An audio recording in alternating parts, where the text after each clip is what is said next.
Hello, good morning, and welcome to Morning Brew on Politics Social. I'm Graham Hughes. Sorry about the delay there. Wasn't a technical problem. We've got Viper Scott in the chat. We've got Diz. We've got Martin Harrow.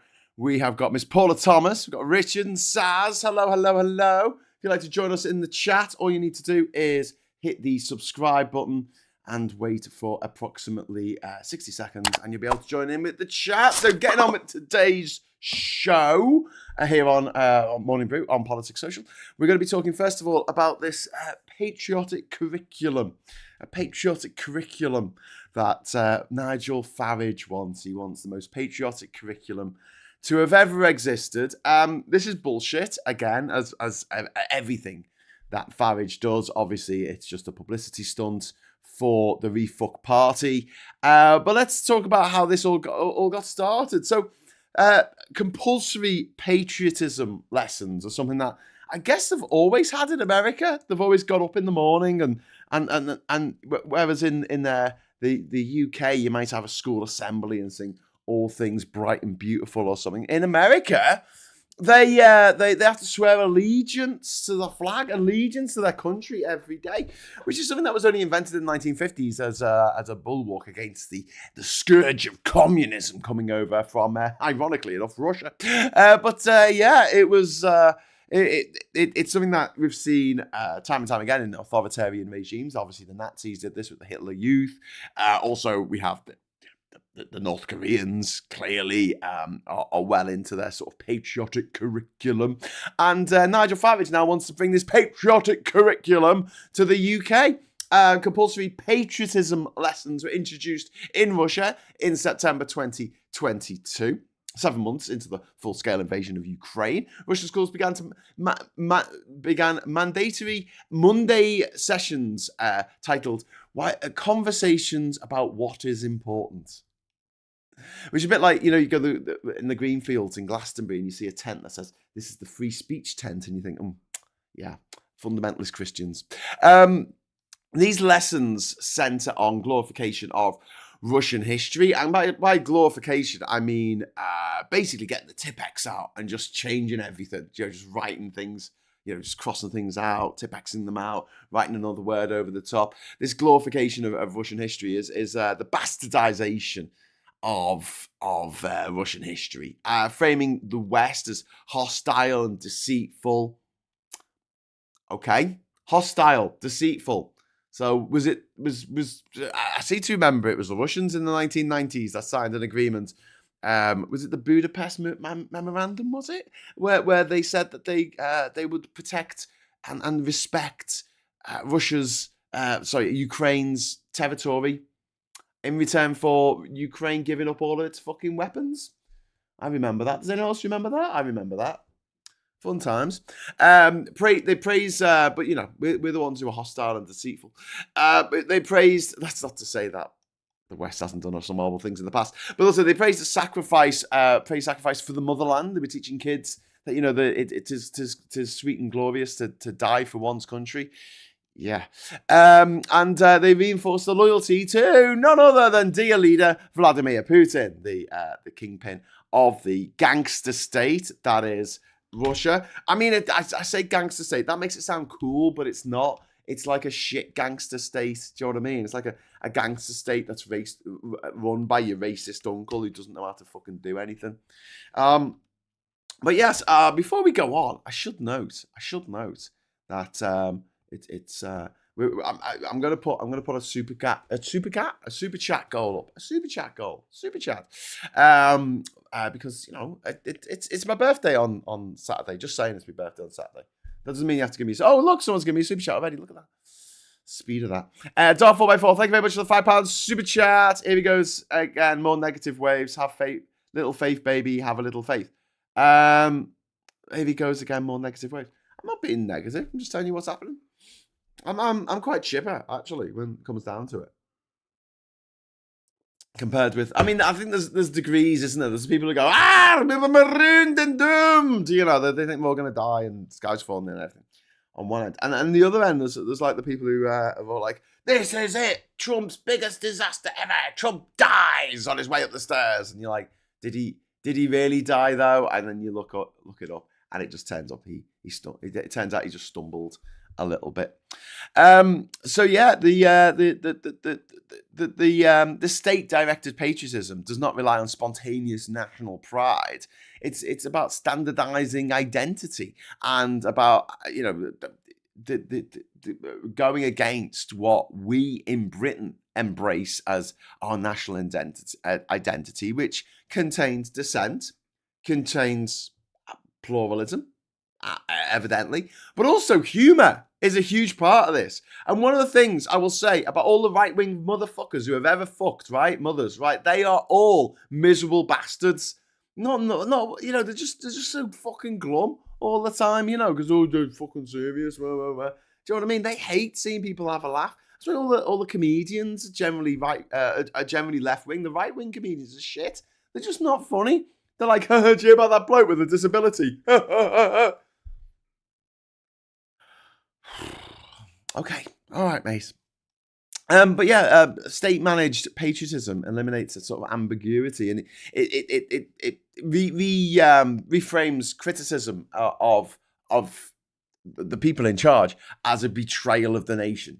This idea that the one man is tied intrinsically with the fabric of society, and if you slag off that one man, you hate your country and you hate everything to do with it. And look, I don't hate everything to do with this country. I really don't. I mean, there's a lot of things I dislike. But there are a lot of people who are like, I fucking hate it here. I'm leaving, going to live in Dubai. I'm like, okay, bye. Bye. Tax them on the way out, please. But then you've got the psychological mechanism here. What's happening with Russia? In Russia, in these schools, they're teaching children reverence for past greatness.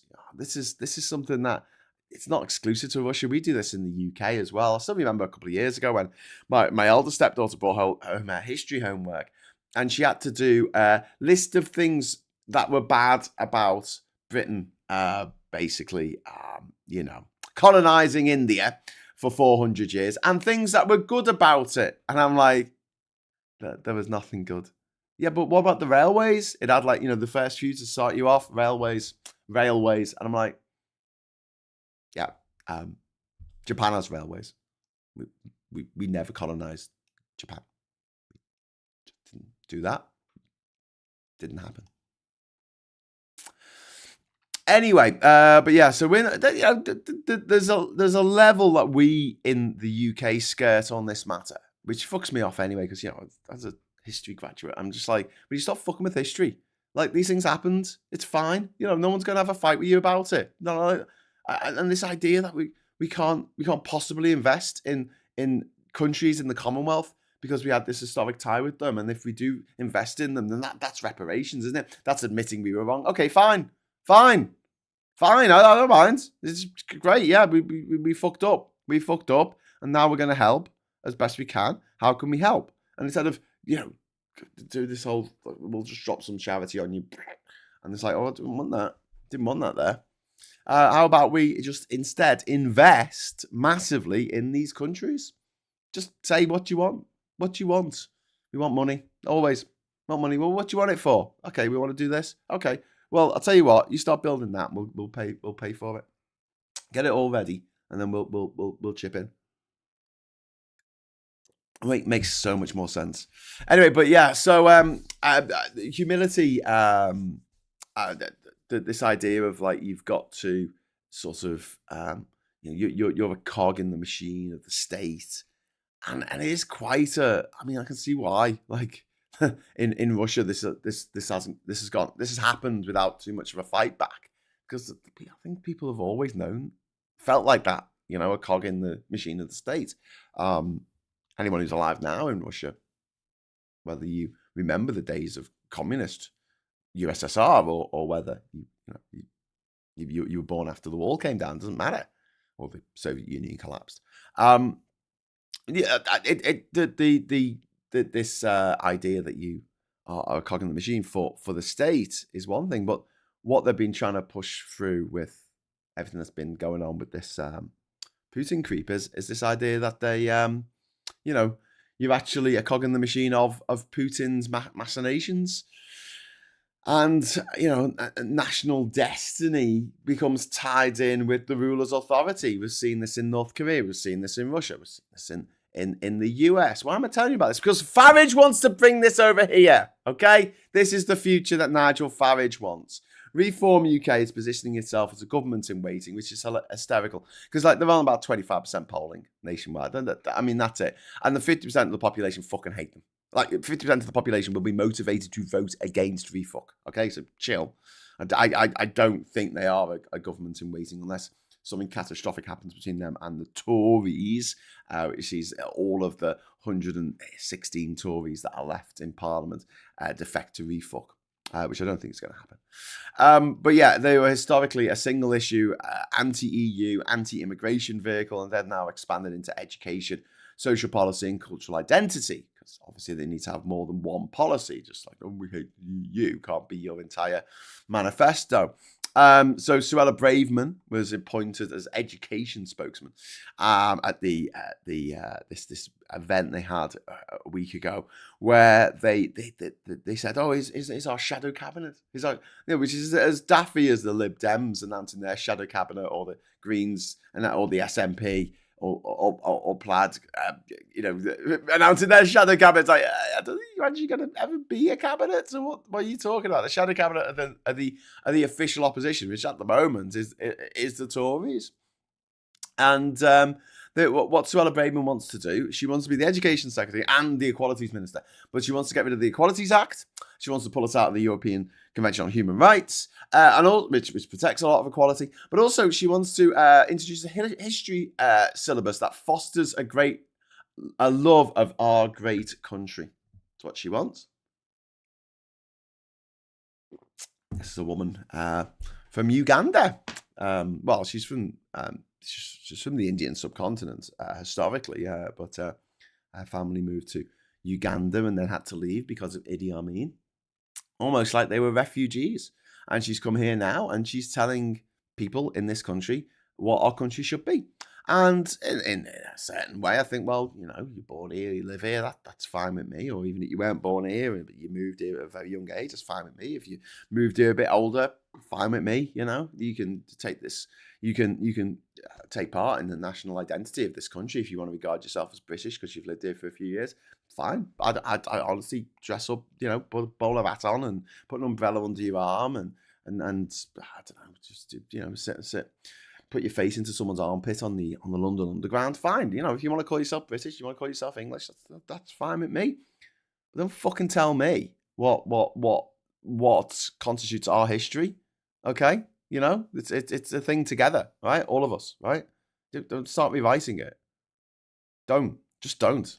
And that goes for native-born Brits as well. I don't give a fuck. Just don't start rewriting our fucking history.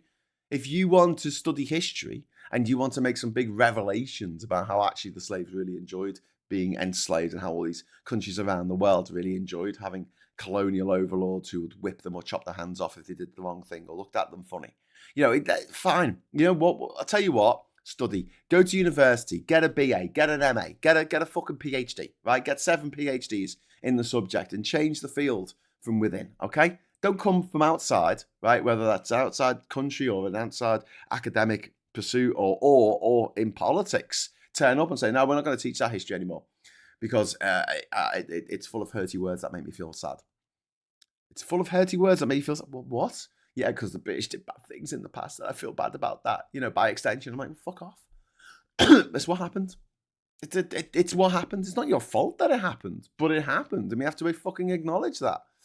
But what they want to do, they want to get rid of the current educational syllabus, the national curriculum, something that the private schools don't have to follow. So the private schools, that's Suella Braverman and Richard Tice and Robert Jenrick and Nigel Farage and Sarah Putin, all of their MPs, in fact, apart from Neanderthal, who's kept there as a little working class token, little beast to bring out on a lead and say, hey, say hello to the working classes. And he goes, hello, working classes. Really fucking patronising. But, that's just my take on it. So he comes out and they're all like, oh, we've got to change the national curriculum for the schools that have to follow the national curriculum, which is everyone else, not their schools, not the schools they went to, of course. I mean, you're not going to pay £30,000 a term for your kids had to learn the national fucking curriculum. I mean, But she claims that the current syllabus promotes a liberal bias and undermines national self-esteem. That is absolute bollocks. That is. Do you know what made me actually proud of my country? And this is going to sound fucking daft. I reckon. Traveling, just traveling around the world and going to these places and not being a dick about it, or trying not to be a dick about it, but just meeting people from all over the world who had respect for this country. Whether that respect was earned or not is another matter. They have respect for this country. And that was phenomenal to learn, because I don't think most people give a fuck about this place. But especially when I went into Sierra Leone. It was during swine flu, right? So I had to go and get my temperature taken. Make sure I didn't have any kind of fever, because they were always concerned about swine flu crossing borders, right? And obviously I had a lot of stamps in my passport. So I went in to a little room at the border post, and there was a doctor there. And he looked at my passport, his eyes lit up, and he stood up, and he shook my hand, and he said, "You are from Britain, I just want to say thank you." And I'm like, okay, I don't know what I did, but okay. And he said, "In my darkest hour, you came, the British soldiers came, and they saved my life. They saved the life of my wife and my children. The lives of my wife and children. And it's a kindness I will never forget." And I was like, okay, cool. Right, I'm not going to take credit for that. That wasn't my decision. I wasn't one of the soldiers who was there. However, there was respect for this country. Because here's the thing. Respect is learned, not respect is earned, not learned, okay? You can't just tell kids, "Oh, everyone in the world thinks you're fucking great." Wasn't that a great thing that you did in the past? No. You have to earn that respect.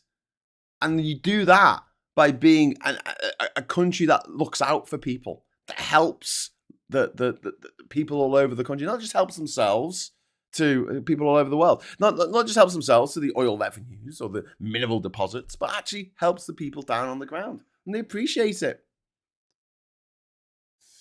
But what they want to do, what Farage wants to do, is he wants to undermine the curriculum. Sorella Braven want to undermine the current curriculum and teach kids a pack of fucking lies about what happened in the past. Britain was fucking awful in the past. We had to take responsibility for that. If we're going to take the credit for the good shit that happened, World War II, winning the World fucking Cup, I didn't do that. I didn't fight in World War II. I didn't fight.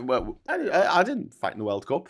That wasn't me. That was some other fellas, some other women. That was someone else. Some other human beings, most of whom aren't around anymore.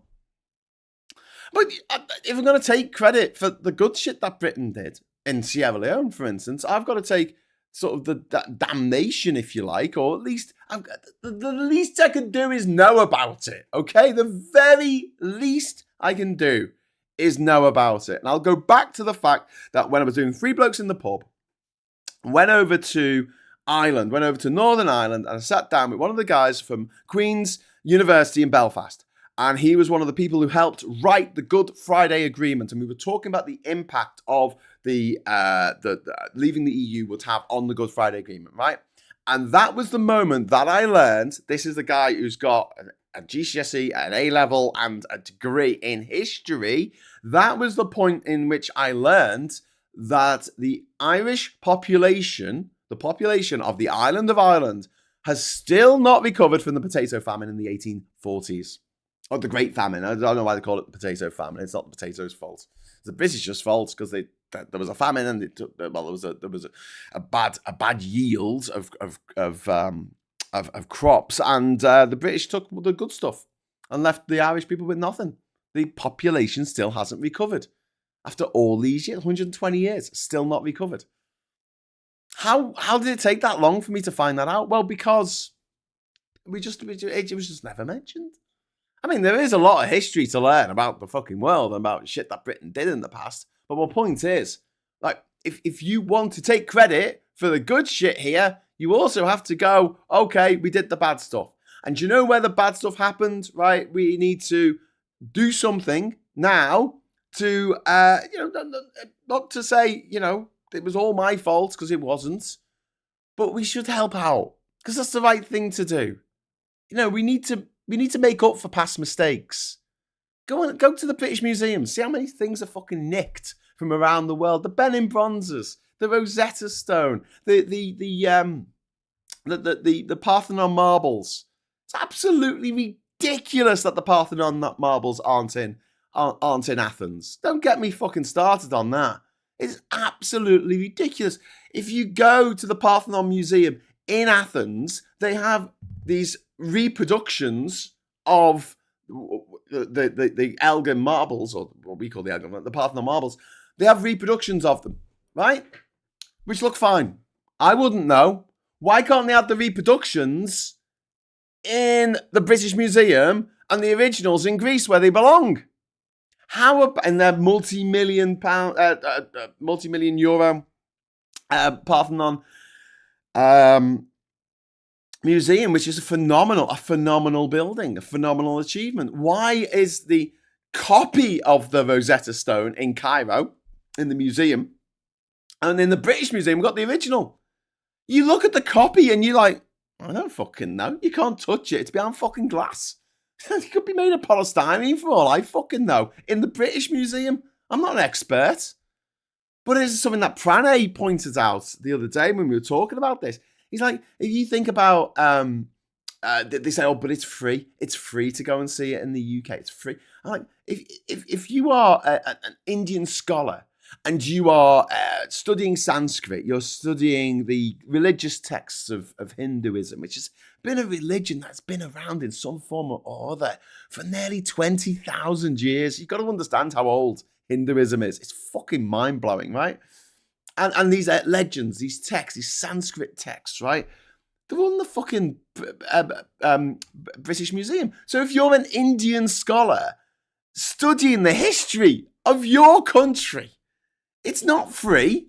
You've got to get a fucking visa. You've got to jump on a fucking flight, which isn't cheap. You've got to pay for accommodation in London. What, you got to stay there for 6 months as a PhD student? All right, good luck with that.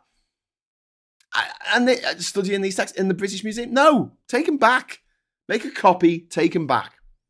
But instead, we're going to get this bullshit that from refuck fosters they want to foster a love of our great country.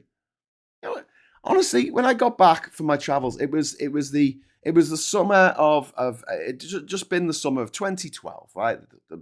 The Olympics, and having this really positive experience of traveling all over the world and not getting beaten up and not getting things robbed and not getting fucking, you know, the worst things that happened to me were I got put in jail a couple of times by the coppers.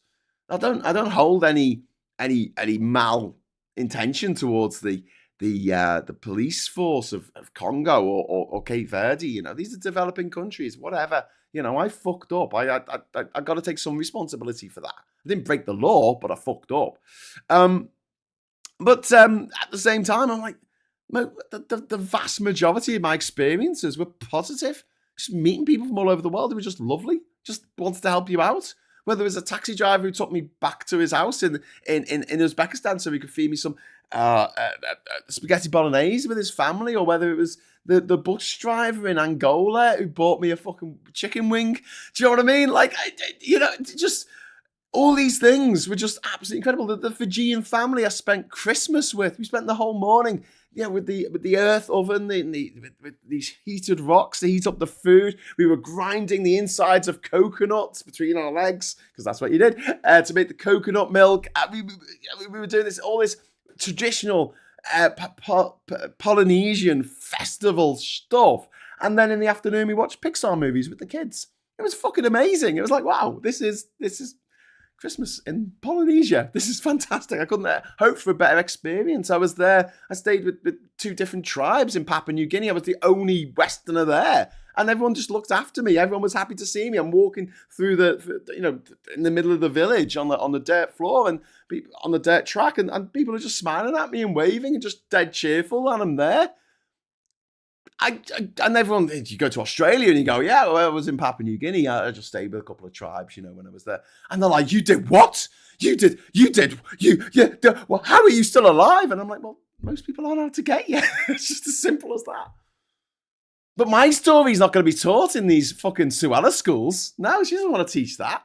She wants a positive framing of British history. She wants to reduce the emphasis on imperial wrongdoing. Fuck that shit. The British burnt down the Summer Palace in Beijing in China. We burnt down the fucking Summer Palace because we were pissed off because the Chinese put a law in saying that they couldn't buy our fucking opium. I mean, just what? The Chinese said, no, we don't want you dealing drugs because everyone's getting off their tits on opium and nothing's being done. And the British were like, we're not having this. And they burnt down the fucking summer palace. They threw rockets, not rockets, they fired cannons into Shanghai. And we got Hong Kong out of the deal, out the second opium war. I mean, it was just like, what the fuck? What's this war over? Well, we want to deal drugs and they won't let us. So these people on the other side of the world aren't happy about you dealing drugs in their country. Yeah, it's disgraceful, isn't it? Let's take Hong Kong. But we're gonna reduce the emphasis on imperial wrongdoing. The fact that the British Empire was pretty much built on slavery. Absolutely, all those prestige buildings that you see from the late 1700s, the early 1800s, all built on slaves, all built on the backs of slaves. I mean, and not literally in this country. We didn't have too many slaves in this country, although we did have some. But generally speaking, slavery wasn't allowed in the UK. But that didn't mean that you couldn't build stuff off the backs of slaves. And the only reason why we got rid of slavery, ladies and gentlemen, was not because we had some sort of fucking moral crisis all of a sudden. It was because we decided that actually exploiting the working class, getting them to come from the rural areas into the cities and work in our factories and go down mines and stuff like that and make loads of fucking money for the industrialists was a lot more cost effective. It was an economic measure, getting rid of slavery. It made more economic sense to do that. Okay, it's also grossly immoral to keep people as slaves.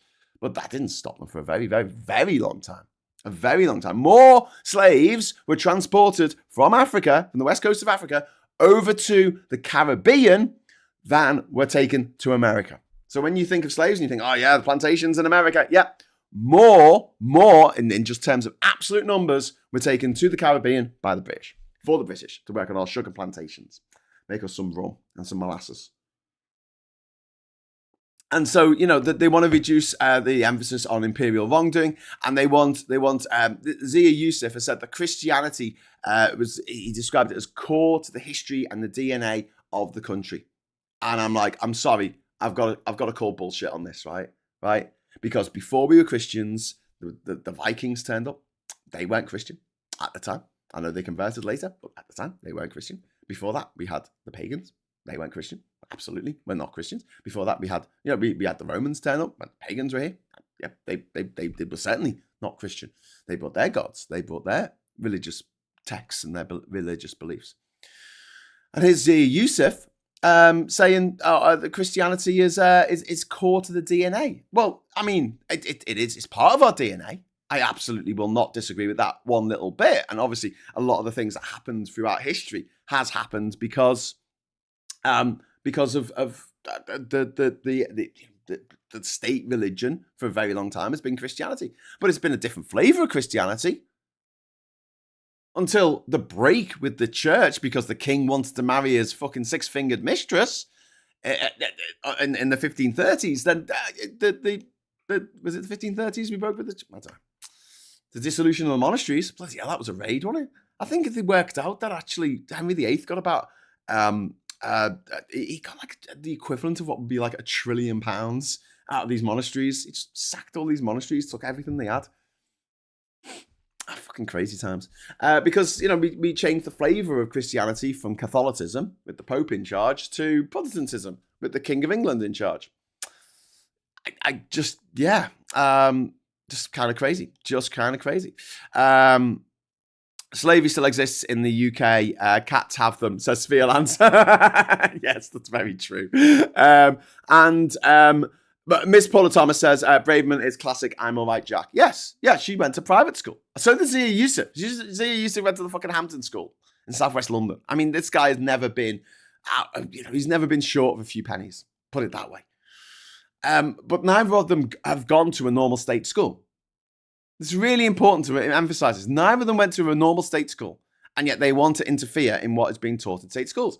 We've got this education reframed as cultural defense. So we're going to defend our culture by teaching children. Well, wait, but fucking hell, do they think the internet isn't here? Do they think the internet is not a thing? It absolutely is. And nowadays it's easier to get hold of information. I mean, a lot of it's bullshit, but it's easier to get hold of information than ever before.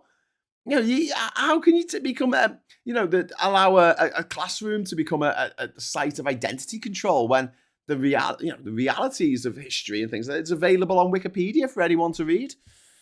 National pride, presented as a corrective to this perceived cultural fucking decline. What cultural decline? Our culture is booming. It's the one thing that we've got going for us at the moment in this country. I fucking love it. I love how much our country has changed since I was a kid.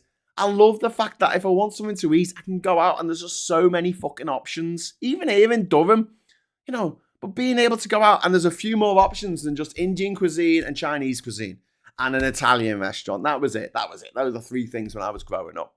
Now we've got Ethiopian restaurants, we've got Lebanese restaurants, we've got Moroccan restaurants, we've got Mexican restaurants. We never used to have that. It's fucking brilliant. Absolutely brilliant. Yeah, people from all over the world come here. Bring your culture.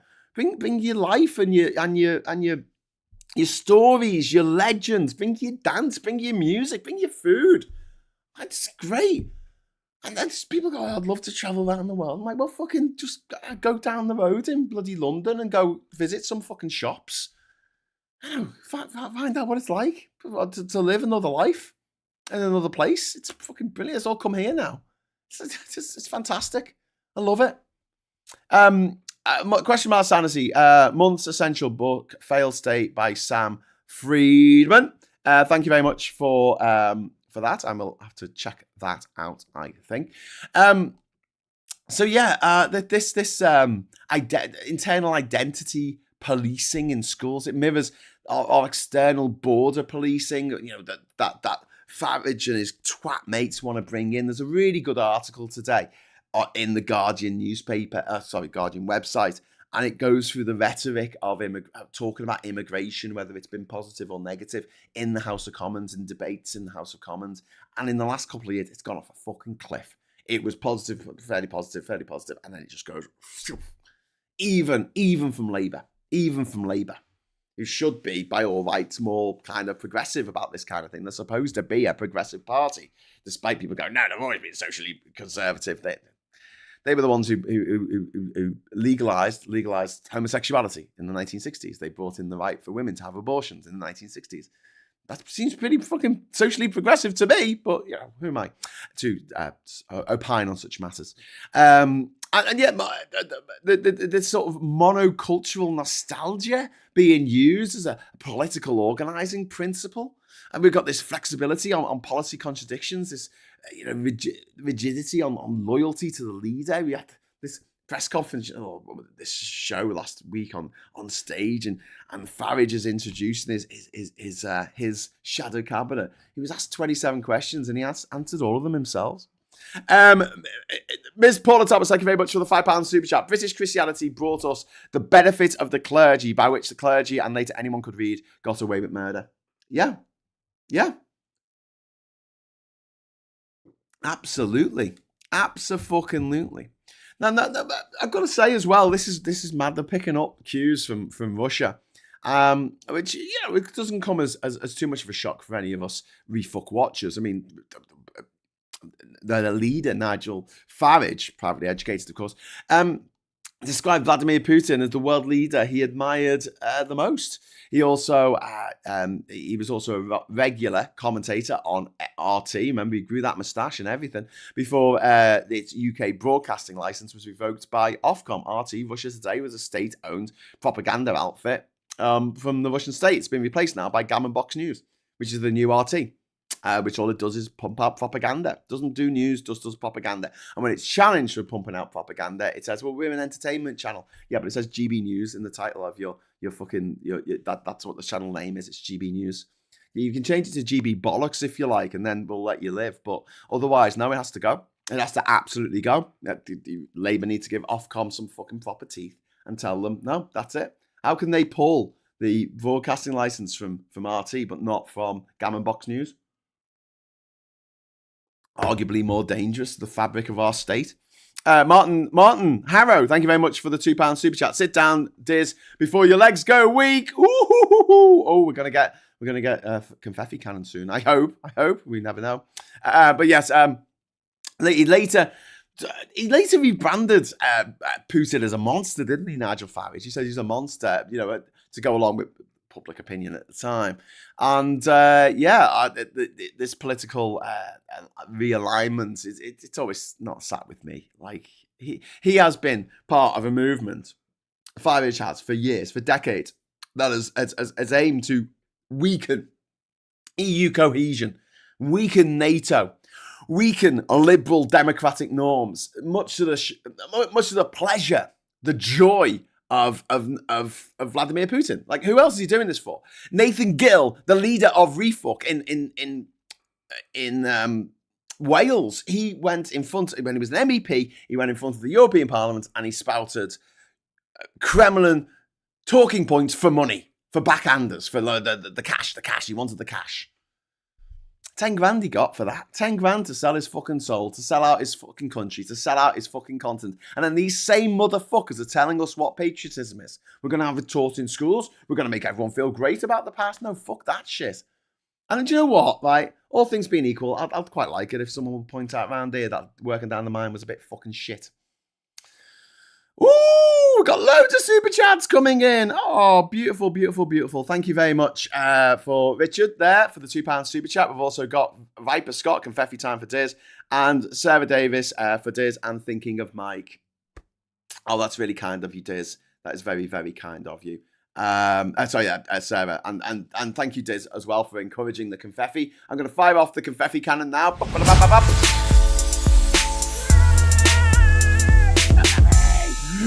It's confetti, which is all awesome. So, if you can get some love over to our friend Mike, he's got his operation next week, scheduled next week, and it will be life changing.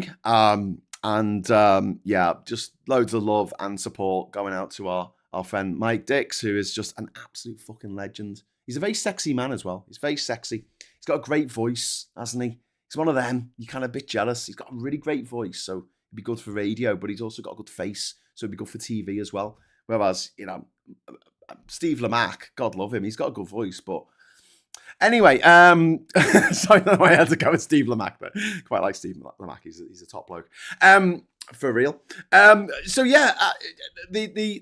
European Nationalist Network, of which Farage is a part of, is these shared sort of ideological themes, this opposition to liberal pluralism, framing diversity as moral decay, this demographic anxiety, whether it's because people are coming from other countries or white people aren't producing enough babies, and so the white person gets with someone who's from Africa, and they make a baby, and they're like, no, not like that.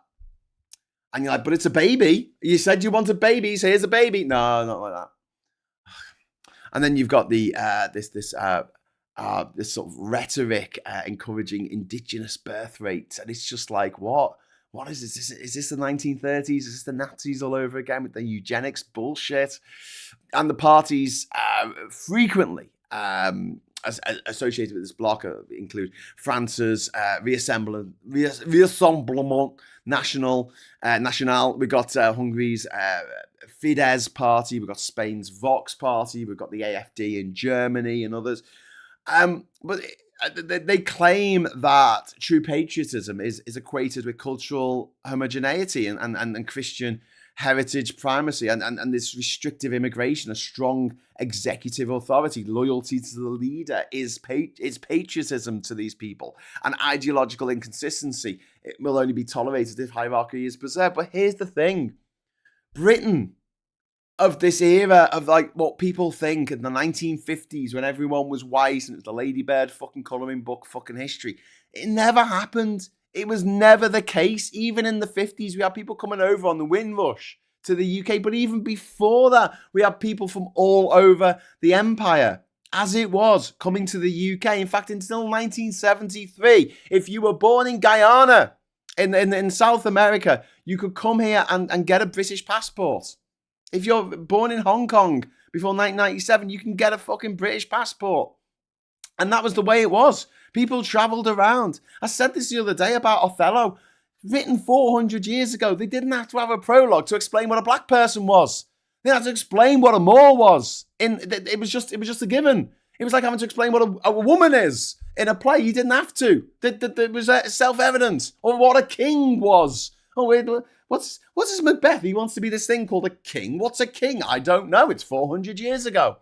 This idea that we lived in this past in which there was no one here from anywhere else. Britain is one of the most invaded countries in the world. I mean, obviously, it's not since 1066, technically, but at the same time, you could look at the Romans, the Vikings, obviously, and then the Normans, who were French Vikings. But also, you got the Glorious Revolution of like 1688, right? So let me get this straight. What happened was we didn't like the king we had, Charles II, because he was it James II then? I can't remember. It was a long time ago. Anyway, something the second. We didn't like the king because he was a Catholic. And we didn't want a Catholic in charge of a country that was supposed to be Protestant. Right, okay, so we need another king. We need another king. Who did we ask? Some fucker from fucking... he wasn't even a king. He was a stadtholder. He was a stadtholder in the Netherlands. William III, William of Orange. Okay, fair enough. We can get this guy from... Is that not an invasion? We asked a foreign leader from another country to come and be our king. Sounds like an invasion to me. I don't know. And then Queen Victoria, she marries a German, and they have children, and their name is Saxe-Coburg-Gotha. It's a surname. Sounds like a bit of an invasion to me. This idea that we've been British all the time and that no one else has ever come here from anywhere else, it's just absolute bloody nonsense. But there's a great line in the book Empireland where the author talks about the fact that we are here, as in people from around what's now the Commonwealth, we are here because you were there. Which is true. Britain went out around the world, and you can either say that was a shit thing to do, to go in one of these places around the world and go around and rob stuff and fuck things up for the indigenous communities there.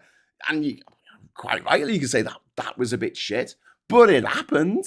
And as a consequence of that, Britain has ties with almost every other country in the world that go back centuries. Imagine that. Goes back centuries. Sierra Leone was set up by the British as a place to take recaptured slaves.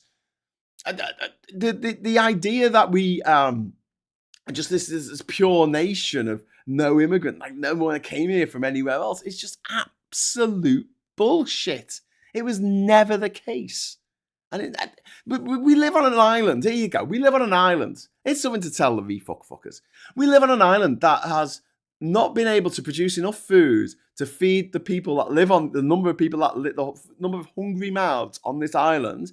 This country has not been able to produce enough food for them all since the early 1800s. How about that? We couldn't do it. We couldn't do it in the war. Like, we had Dig for Victory, people growing vegetables in the back garden. Wasn't enough. Just wasn't enough. We had to get food in from Canada, from America. We had to. There's no choice. Otherwise, we would have starved as a nation. It's one of the fucking plots that Hitler had, was to stop the transatlantic convoys coming across, because then Britain would be fucked. It wasn't just about munitions and steel and making Spitfires and stuff. It was about food. I mean, we could stand on our own 2 feet. This is what fucked me off during the whole Brexit fucking debate, where people go, no, I want to stand on our own 2 feet. We never stood on our own 2 feet, you daft twat. Actually, we made all this fucking money by just trading amongst ourselves. No, we fucking didn't. We made it by trading all over the world, invading, fucking stealing stuff from palaces, mixing up all the Brennan bronzes so we don't know what order they're supposed to go in. We did that. And here's, what do we get out of it? Well, actually, we get people from all over the world who want to live here and want to settle down and start a life. All I ask is that we tell the truth. And the truth is, there's no problem with immigration. There's no inherent evilness from someone just because they popped out their mum in some other part of the world and some other coordinate longitude and latitude. But the likes of J.K. Rowling and the likes of Graham Linehan and Nigel Farage and Donald Trump, they want to say that an entire group of people are all bad.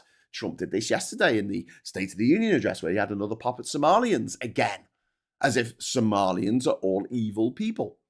They're not. They're genuinely not. Some of the sweetest, kindest people you'd ever hope to meet are Somalian. In fact, Mo Farah, who kept winning golds for Britain, we liked it when he did that, didn't we? He was a Somalian refugee that we took in, and we ended up he ended up winning those fucking medals. Incredible scenes, and just a lovely guy, just a really, really sweet, generous, kind, thoughtful guy. And look at our homegrown shite. Look at fucking Nigel Farage. Don't look at him too long because he looks like a prolapsed anus. Like that, he's just so miserable and horrible. He's the epitome of like political cowardness and this idea that you just go into politics to feather your own nest. I mean, what else is he doing? Him and Trump and Putin just feathering their own nests. And this idea that the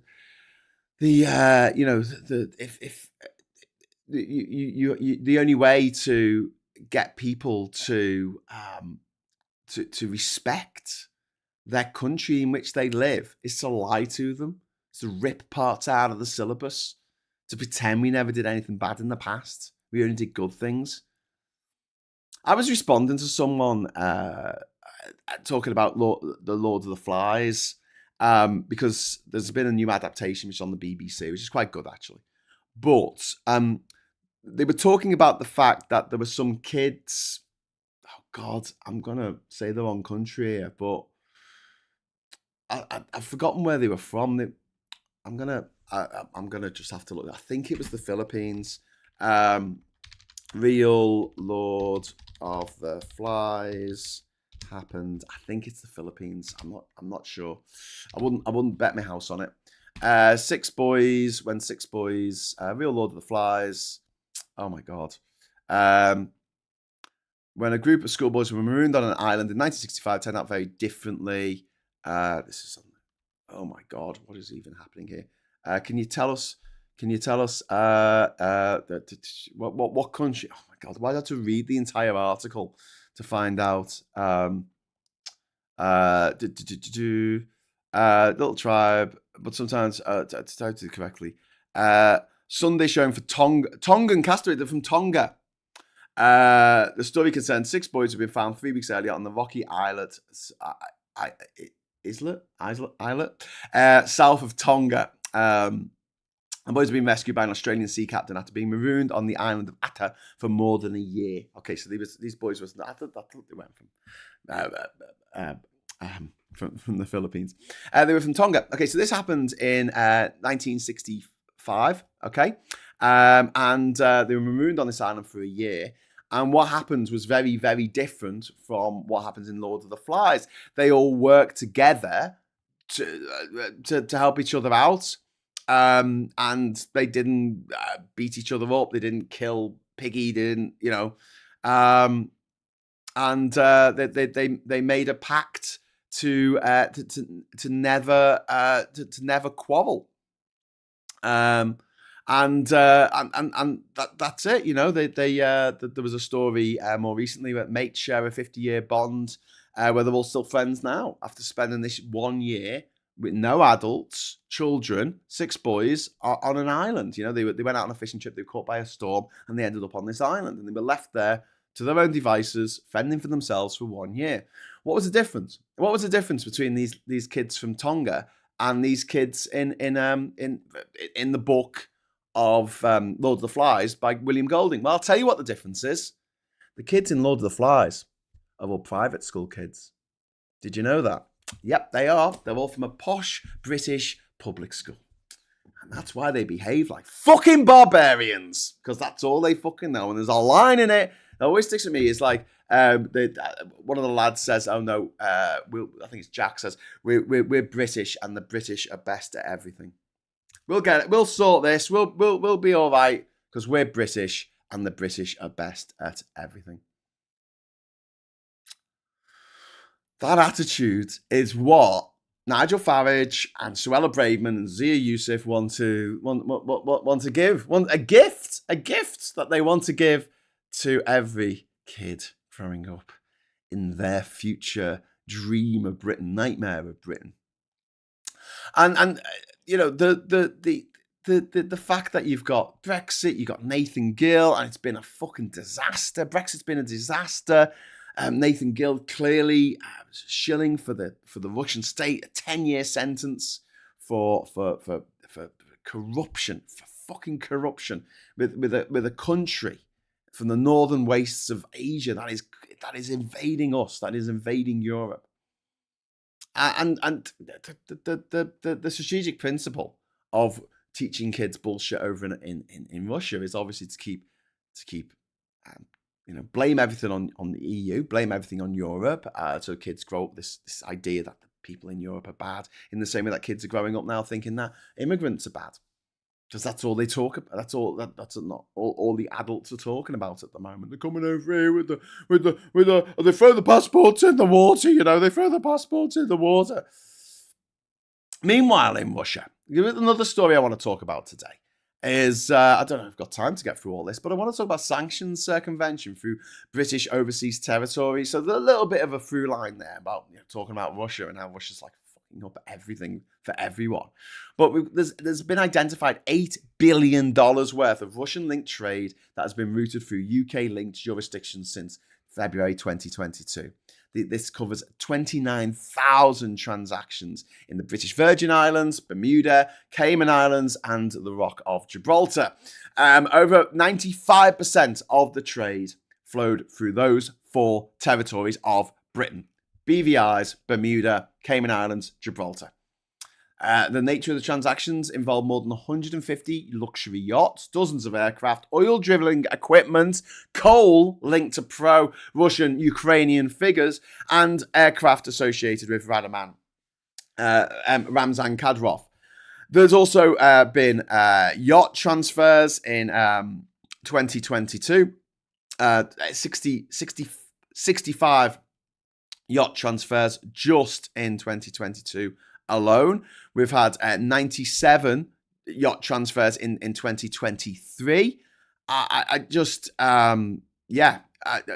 fucking crazy. Just absolutely crazy that this has been allowed to happen. Some deliveries to Crimea after the annexation of Crimea. The deliveries of these yachts have been done to Crimea from British overseas territories. And there was a vessel called the Universe, which is worth approximately $100 million, previously linked to Dmitry Medvedev, who was the previous president of Russia from about 2008 to 2012, after which they changed the constitution so that Putin could be fucking president for another 8 years, and then he became president for life. Marlin, the ship Marlin was also reportedly linked to oligarch Suleiman Kerimov. So this is, allowing for these motherfuckers to do this. The Ramzan Kadyrov has been the head of the Chechen Republic since 2007. This is the guy who murders people for being gay. He puts gay people in camps because he wants to cure them.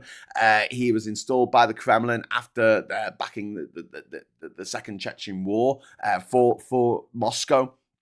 And he's a very, very close ally of Vladimir Putin. He's a proper fucking redneck knobhead. If you ever see him on the internet, he is just a piece of shit. And, he was allowed to move a fucking yacht around, no problem, from British territories. This guy is supposed to be prescribed. He's supposed to be there's supposed to be personalised sanctions put on this motherfucker, and yet his stuff is going through British overseas territories. This is fucking ridiculous. Bermuda has also paid for, Bermudan entities have been used to facilitate payments for drilling kit for oil. The oil that Russia is still getting out the ground is what's paying for them to go and kill Ukrainian men, women, and children. The equipment destined for the Sakhalin Energy, or the Sakhalin 2 project.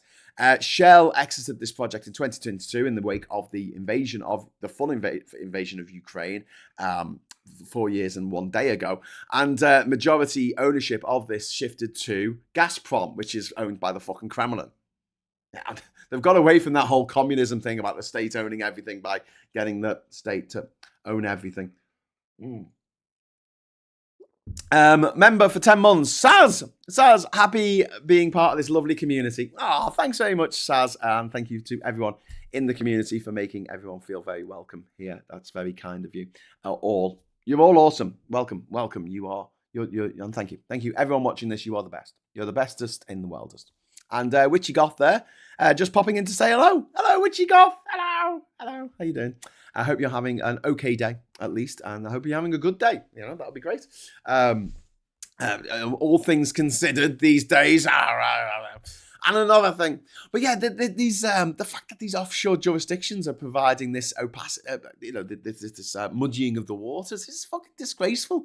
You know, the delays in implementing public beneficial ownership registers, the government's UK pressure from the government remains inconsistent. And you have like government, back in the day, we had it was that twat with the voice who went, rah, rah, rah, this government is a disgrace.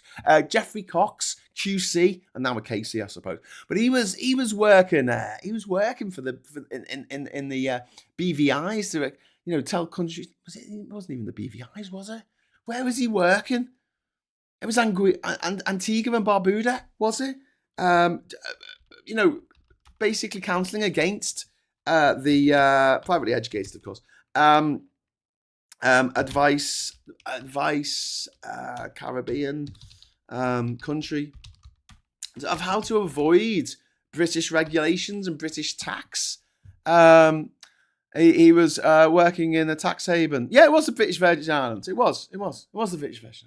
He's working in the Virgin Islands, right? His second job, he was getting £150,000 a year, advising the Caribbean tax haven, right, in relation to, get this, corruption charges brought by the Foreign Office. By the Foreign Office that at the time he was part of the party that was. And he was the Justice. He was at the time. He was the Justice Secretary. He was the Justice Secretary of the British government, and he was advising the government in the BVIs how to get away with corruption against the British government. How is this guy not in jail? Because of the private school network. The old fucking private school rules. Private school rules, mate. Anonymous, thank you very much. 1991 UK, thank you very much for the £5 super chat. Nigel makes money from his sponsorship with his direct bullion selling gold as the stock market is crashing and gold is going up. He is profiting. Yep. And he sells gold, doesn't he? That's one of his rackets on the side. He's a real creep. He is a real fucking creep. But going back to this fact that the Russians are like the British government is allowing this money to be channeled through British overseas territories. And I know we're supposed to be a bit hands off with these territories, but at the end of the day, there are territories. You know, we take ultimate responsibility for them. And if it was a different country, if Bermuda was a country on its own, if the BVIs were a country on their own, I suppose they wouldn't be called the BVIs, it'd just be called the Virgin Islands, I guess.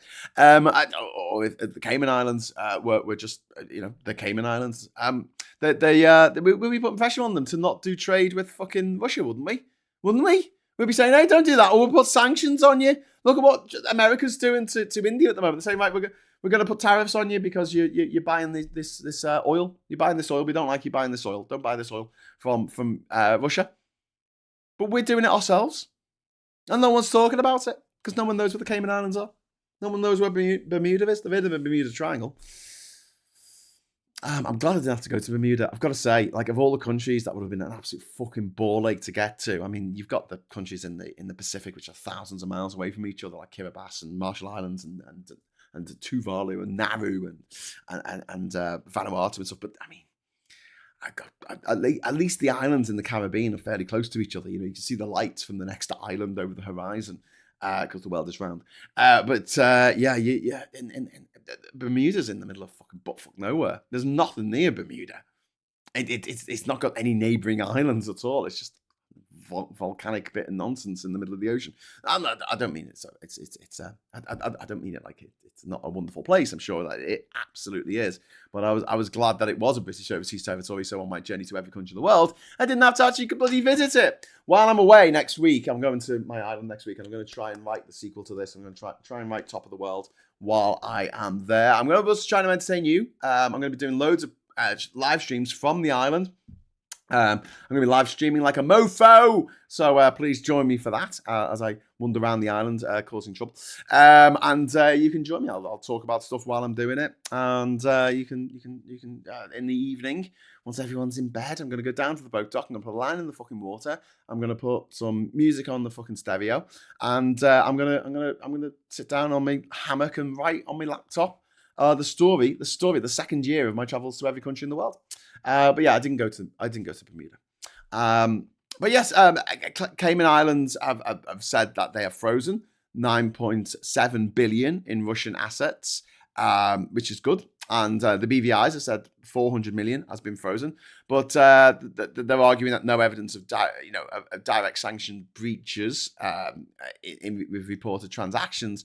But look, the governments of these countries, of these territories, are gonna defend themselves, clearly, obviously.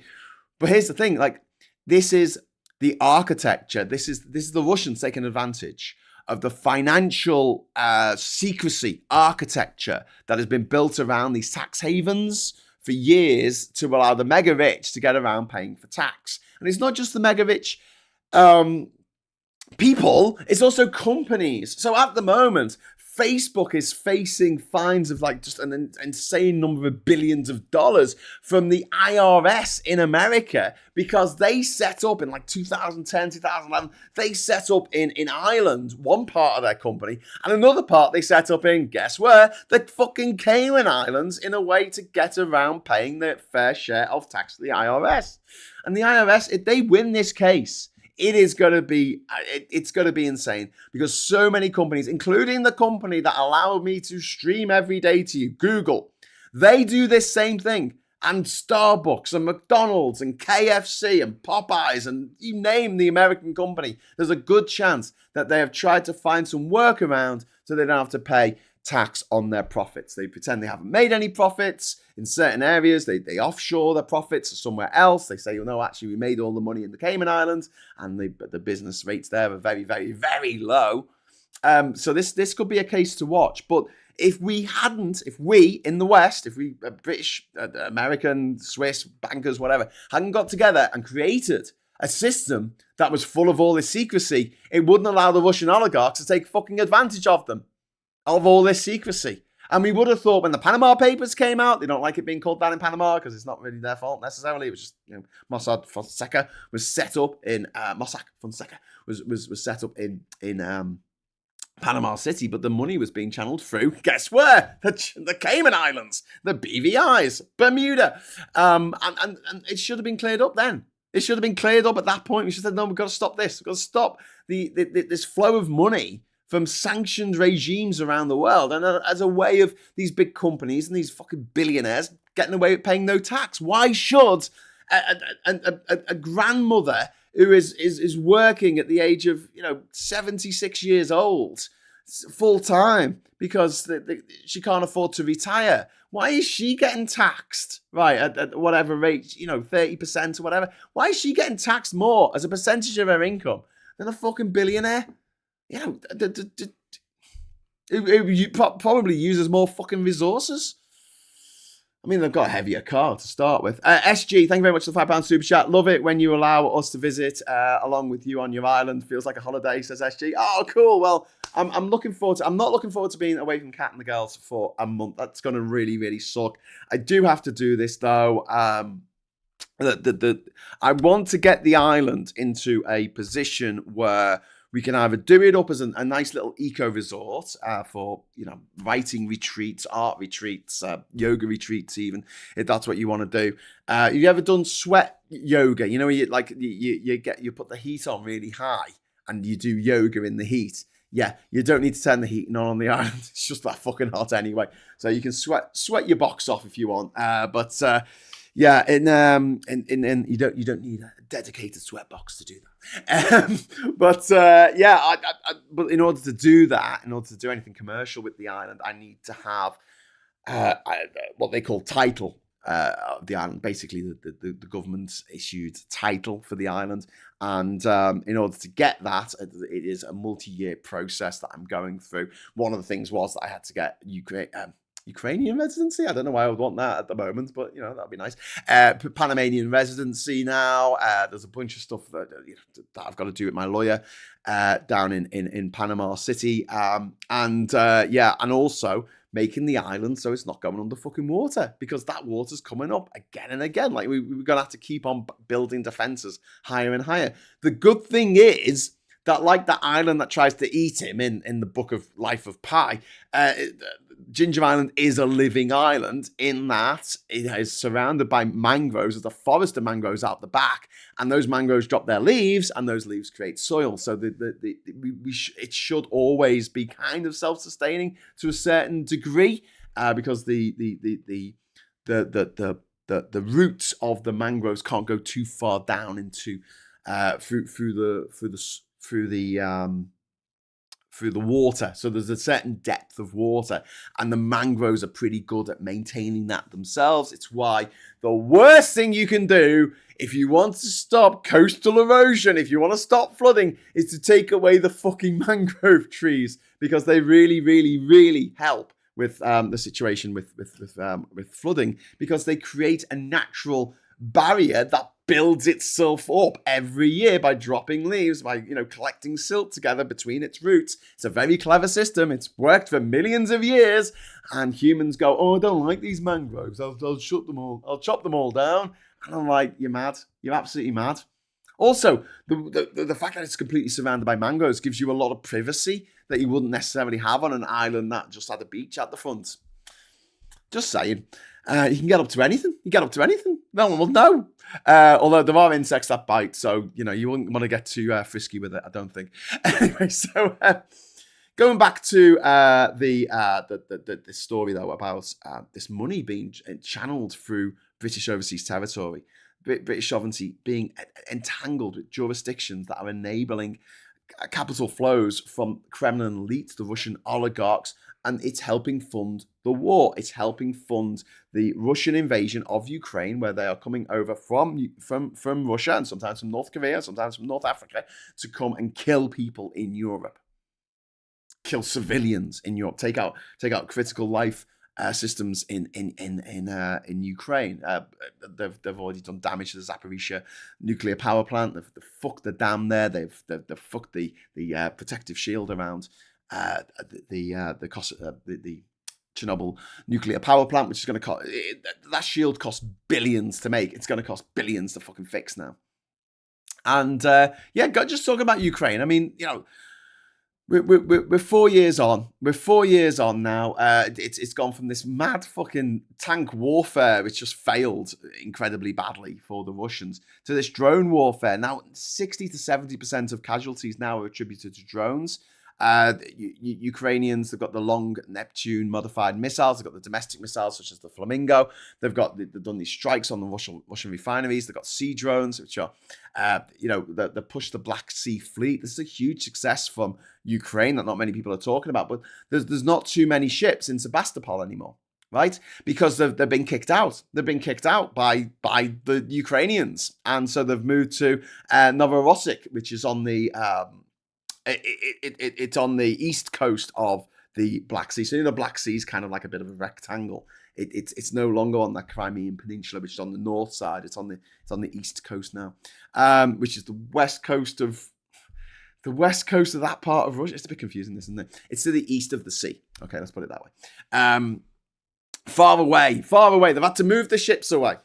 And you could argue that the Black Sea Fleet, or the Black Sheep Fleet, as I like to call it, the Black Sea Fleet has been destroyed. I mean, it's been taken out. They've taken out billions of dollars worth of hardware. The Ukrainians have taken them out, and they haven't even got a fucking navy. This is remarkable, absolutely remarkable. The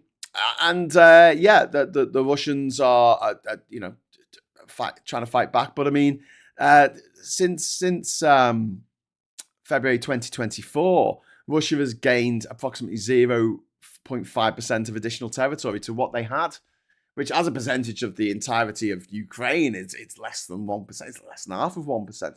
And the maximum average daily gains have been 70 meters. And in the last few weeks, I mean, Ukraine's been having a fucking one hell of a pushback after the Russians couldn't use Starlink satellites anymore. And Putin defines victory as total control of Luhansk, Donetsk, Zaporizhia, and Kherson. They only control Luhansk. They don't control Kherson City. They went in. They killed a lot of people. I've seen the footage. It's really fucking disturbing. One of the refugees I brought back from her family in Germany. She was only 15, and she showed me on her phone some footage she had taken of what the Russians had done in Kherson, and that footage is just honestly, horrific, absolutely horrific to civilians. And she was 15 and she saw that. She filmed it on her phone. Yeah, what they've done is horrific. The proposal that the Russians have is that they want to they want to concede what they want the Russians want the Ukrainians to concede the remaining Donetsk. They also want Zaporizhia, and they also want Kherson as well. But that will be their negotiation thing. They'll say, well, we won't go for Zaporizhia, we won't go for Kherson. We'll leave what we've got, but we also want we also want the remaining Donetsk region, and obviously we're going to be keeping Crimea. We don't want you to have an army of more than 400,000 people. We don't want you to have to become a member of NATO. We don't want you to become a member of the EU. We want to be able to control you for forever going forward. So yeah, that was what they did. Never going to happen. Never going to happen. Okay, so Trump's State of the Union happened yesterday, and he was a twat. So that's all I want to say about it. And then, yeah, that's it for the little roundup of what I want to talk about this morning. What do you want to talk about? That's posh end, Mr. Tisk. Could we see Shropshire, where my mother is from, in Welshpool, Powys? Powers. We've got trade and farmers, though. Proves how real Russia really is.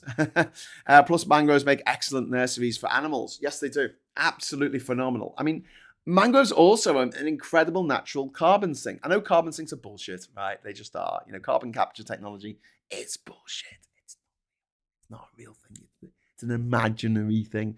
There was a report out today, or an article out today, about how a lot of the energy things going on up in Scotland is just based on magical fucking thinking.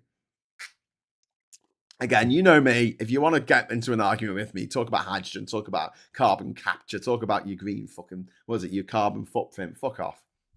Talk about range anxiety, talk about all these little buzz terms that have been invented by the industrial, the hydrocarbon industry, and this toxic foreign black slime that we dig out the ground and we power the world with, and we make everything with. Don't forget, the paint on that wall behind me is plastic. It's just liquefied plastic. Put it on the fucking wall.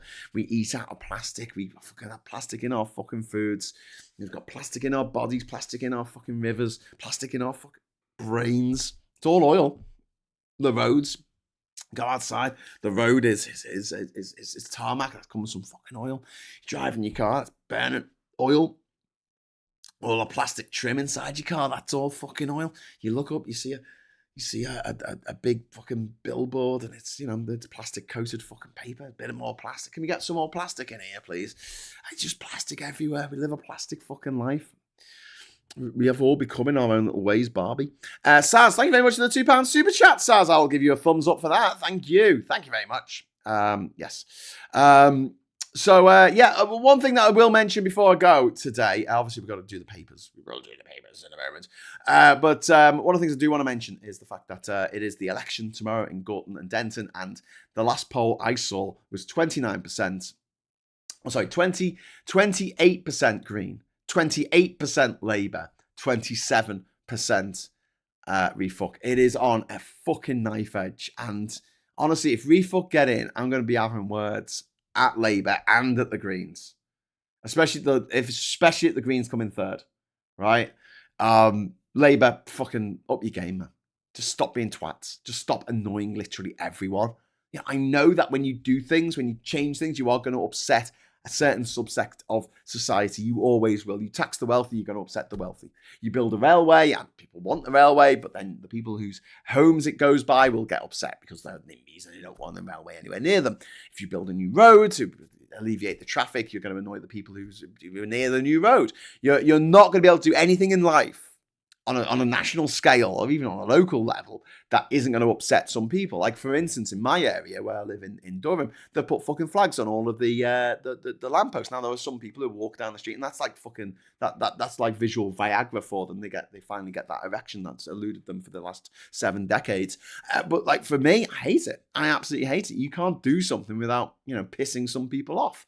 But Labour have made it their life mission or something, I don't know, to piss everyone off. It's quite remarkable how they do it. I don't know how they do it. They're just pissed literally every single person. Even Labour, not just Labour voters, but Labour members, Labour activists, everyone's pissed off. I'm in Labour groups on my phone, right? And the stuff that's said in there is like, you would expect it coming from a group of Greens or your party or the SNP, slagging off Labour, going, what the fuck are they doing this, dickheads? But also the Greens pushing for this particular constituency. It'd be interesting if they win, and if they do, good luck, well done to them. But if they come third and allow fucking refuck to win, and it's a matter of a handful of votes, it's not going to look good for them. It's not going to look good for them. A wee few quid from myself and my knackered knees. Brew says you're infected off. Thank you. Natural carbon sinkers are real. However, peatland and heathland, for example. Yeah. I don't know. Could you live on your island full time? Says Anonymous. Yeah, I did. I lived there for 3 years. There's a whole blog about it. Go to gingerisland.com, Jinja, island.com, and go to the blog. There's a whole blog there with pictures of me and lots of very good looking people, usually in bikinis. I'm just saying, if you want to go over there and have a flick through that, it was a good time. Rainwater collection, solar power. I put in my own flush toilet, but put in my own septic tank. I did a lot of work on the island myself while I was there. But it was an experience. It really was a steep learning curve. I had chickens. I had a dog to look after, Campesino. I had couch surfed all over the world when I was traveling around the world on my trip to every country in the world. This is 110,000 words, by the way. This book. I don't skimp. I don't give an overview. I don't do that thing where they double space all the lines. So you've written 900 words and you managed to make a book. How did that work? I stayed with people because on my journey to every country, I'm not a Nepo baby. My family weren't excessively wealthy. My dad was a car mechanic who had his own garage in Liverpool.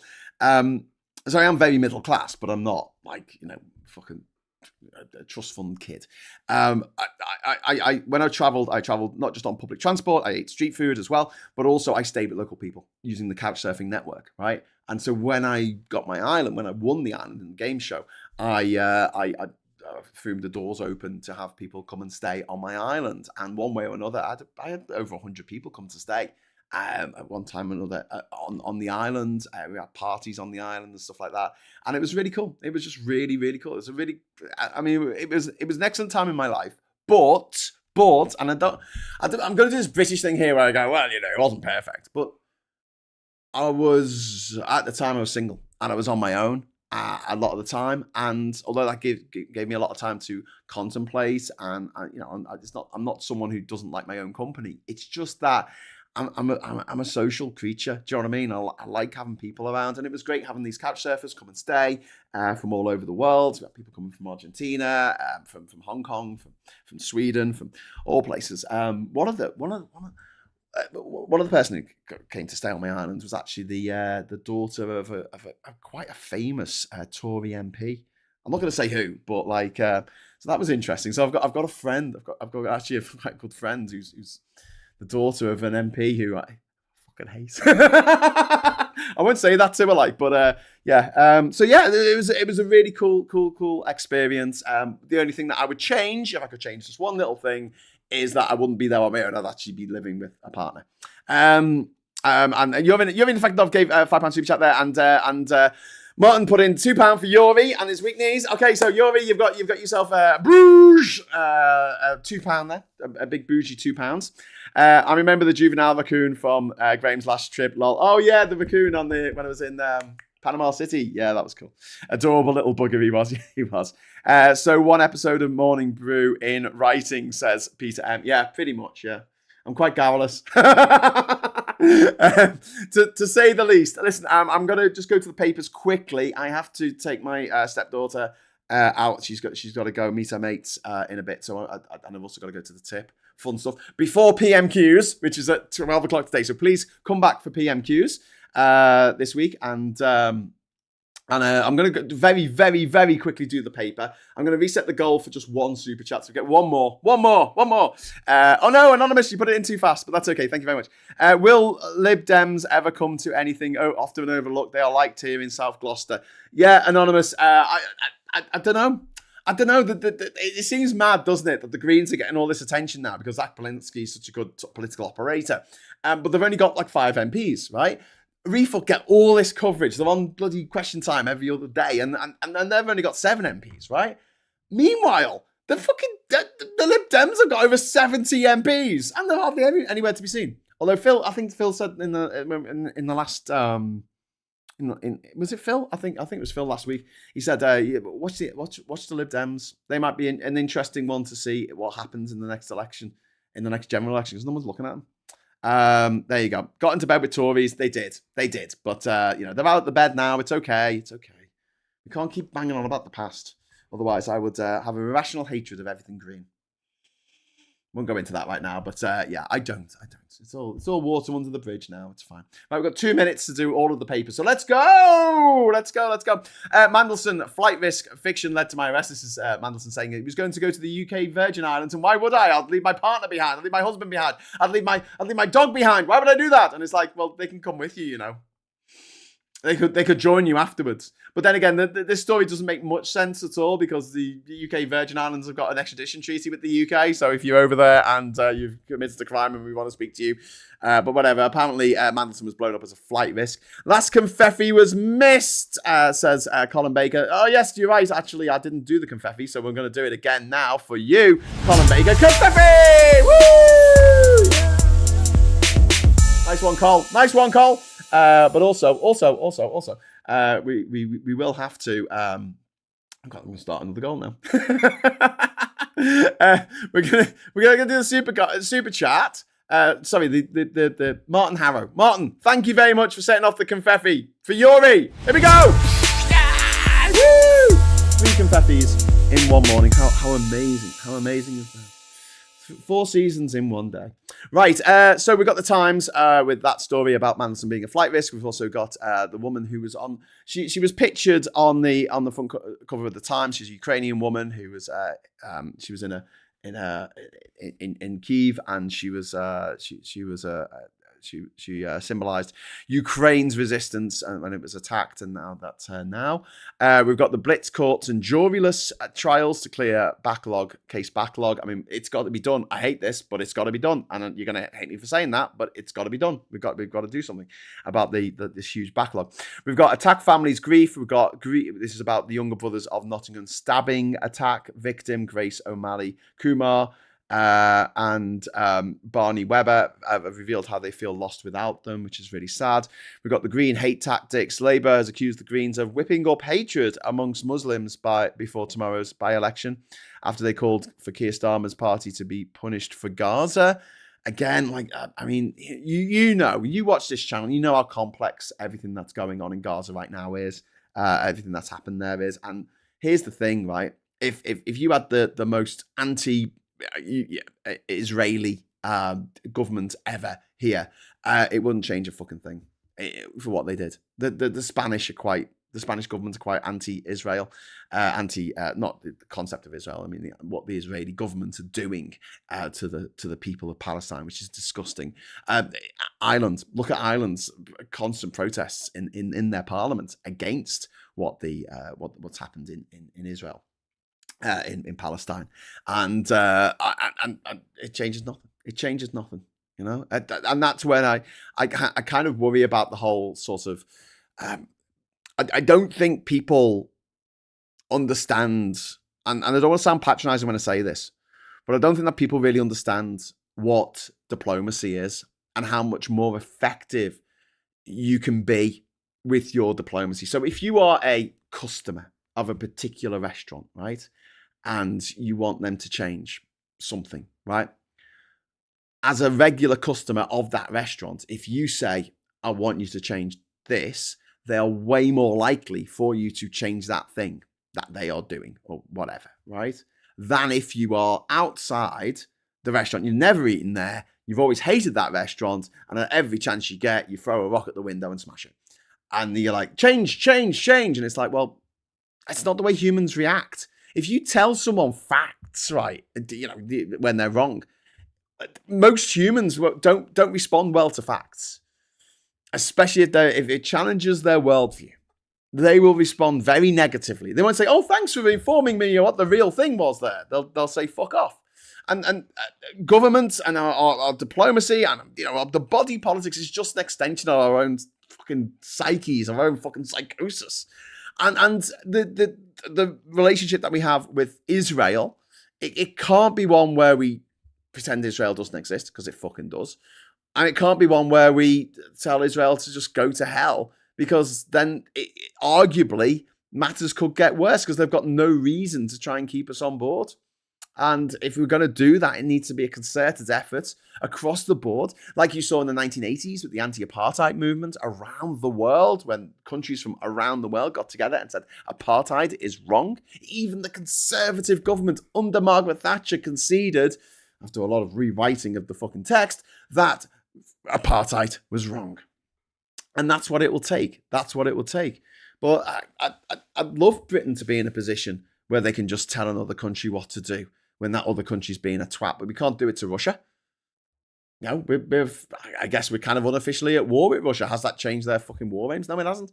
We've not had any influence over what Russia is doing at all. It's just got to continue grinding on, killing Ukrainians, killing Russians, killing North Koreans, killing North Africans. Anyway, but yeah, the middle class mothers prepping for war with Putin. There we've got Greens plan to hand illegal migrants free house, a wage, and NHS care. Already pro-drugs and porn. Now Polanski's party wants a world without borders. I mean, it's interesting that two papers there have got attack pieces on the Greens on the date before this election. Shows they're rattled. Police feared Mandelson was about to flee the British Virgin Islands. That's absolutely true. Hey, listen, I saw an interview with Zach Polanski the other day, and they were talking about him wanting to legalize drugs, and he has the same attitude as me. I've never taken drugs. I don't like drugs. I don't want them anywhere near me, but I think they should be legalized and regulated, because so many people, there's so much harm done to society because of the illegality of drugs, not because of drugs per se, which have their own harm in their own way, which is always going to happen, but also because of the illegality. That's what creates the most amount of harm. So if you think about drugs, illegal drugs, 90% of the problems in our society caused by drugs are actually caused by the illegality of drugs. If we legalized it all and we treated people who are an addict as a healthcare problem rather than a problem with criminality, we could make a better society, as they already have done in Portugal and to some extent in Switzerland. It was interesting because he said I don't even drink, and I thought, hang on, Zach, I seem to remember meeting up with you in a pub with Naomi Smith from Best for Britain, and I seem to remember you us having a drink together. So I went back and watched my video of my interview with Zach and with Naomi, and he's having a cup of tea. I didn't even notice. He's got a proper cup of tea in a saucer. I'm there with a beer, and he's like this. I'm like, fair enough, Zach. Okay, but he thinks that even though he doesn't take drugs, he thinks this should be illegal, and I absolutely agree with him 100%. I think that refugees who come here should be given somewhere to fucking live. But also they should be allowed to work from day one. Day one, they should be allowed to work. We need to redo the whole refugee system so you can apply to be a refugee from anywhere. You pay for your application, so it pays for itself. And if we say no, that's it. We've got your thumbprints, we've got your eye fucking scans, we've got your shape of your teeth, whatever the fuck we need to identify you. You come to this country and we instantly deport you. Insta-deport. And no arguing. No arguing. Right, so I'm going to have to wrap up very, very soon. So I'm very quickly going to go through Daily Express. Half of adults avoid going to the GP for help. We've got the Mirror here. We must stop reform by Gordon Brown, which we absolutely must do. Mandelson held to stop him fleeing from Britain. We've got council tax, blah, blah, blah. We've got the Guardian here. Mandelson hits out. Zelensky appeals to Trump to visit Kyiv. Yes, please do. And Minister attacks rude, arrogant Andrew in historic commentary book. If you watch the highlights of that debate, it's fucking wonderful. Please do. We've got the Financial Times there. Investors seek shelter in asset-heavy stocks as AI anxiety shakes up Wall Street. We've got Tough Porn, crackdown to tackle abuse, which is about getting rid of incest-style porn, and also rough porn when people choke, when a man chokes a woman and all that kind of stuff. Get rid of it. Fine. I don't care. Just get rid of it. And MP says Epstein may have secured trade role for Andrew. Yep. Certainly looks that way. Certainly looks that way. Okay, so I'm going to head off now. I'm getting shouts at that from the other room. Come on, Graham, hurry up. I've also got to load the car up with the stuff for the tip, so that's going to take me a few minutes. So thank you very much for watching. I'll be back at 12 o'clock for Prime Minister's questions. Sorry if I'm a bit late. I'll do my best. But yeah, if we'll get going for that. There's no rabbit hole tonight because I'm traveling to Liverpool. But I will be back tomorrow morning with a new morning brew at 9 o'clock from my home my parents' home in Liverpool. And until then, I'll say thank you very much for watching. Hello, good evening, welcome, and goodbye. Da, da, da, da, da.